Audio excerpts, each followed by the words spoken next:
মানুষের নেতা আছে, কোনো নেতা আছে, একমাত্র কান্ডারি আছে, জনগণের মুখে মুখে কোনো নাম আছে। কাজ করতে হবে।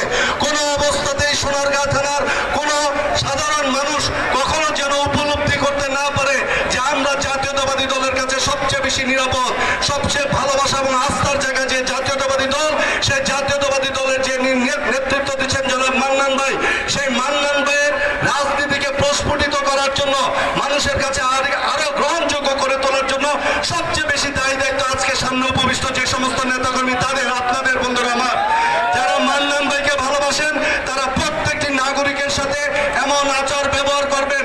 কারণ রাজনীতির টেস্ট কিন্তু চেঞ্জ হয়ে গেছে। জোর জুলুম অন্যায় অবিচার করে রাজনীতি আর করা যাবে না বন্ধুরা আমার।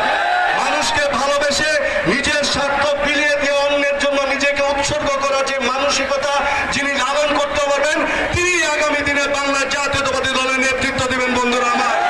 অতএব পরিবর্তনের অনেক সুযোগ রয়েছে। সারা বছর কোনো পরিশ্রম করেন নাই, কোনোদিন মিছিল মিটিং করেন নাই, কোনোদিন জেলে যেতে হয় না। আজকে নির্বাচন আসলে নির্বাচন করে এমপি হয়ে যাবেন, এই স্বপ্ন স্বপ্নই থাকবে বন্ধুরা আমার, কখনো বাস্তবে পরিণত হবে না। তারাই রাজনৈতিক আগামী দিনে নেতৃত্ব দিবে।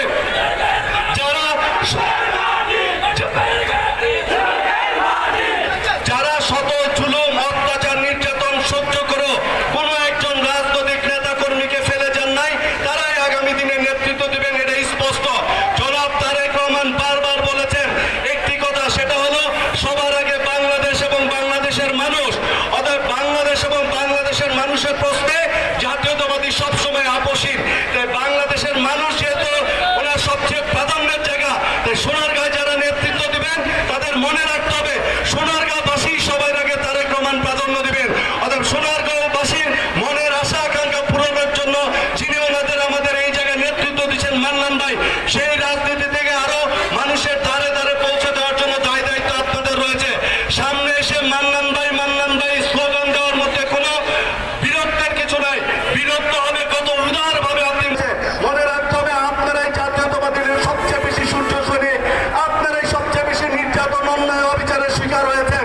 তাই আপনাদের উপরে জাতীয়তাবাদী দল সবচেয়ে বেশি ভরসা করে।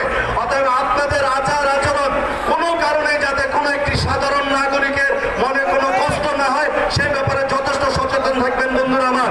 কারণ দীর্ঘ 16-17 বছর যে অবিচার অন্যায় অবিচার সহ্য করেছেন আমরা বাংলাদেশ জাতীয়তাবাদী, সেটা আর কখনোই কোনো বাংলাদেশের কোনো সাধারণ মানুষ অন্য কোনো রাজনৈতিক দলের নেতাকর্মী, নিরীহ নেতাকর্মীর উপরে এরকম অবিচার সাধারণ সম্পাদকের এতটুকুই ক্ষমতা। সবাইকে সালাম জানাই, বক্তব্য দেওয়ার কিছু নাই, আপনারা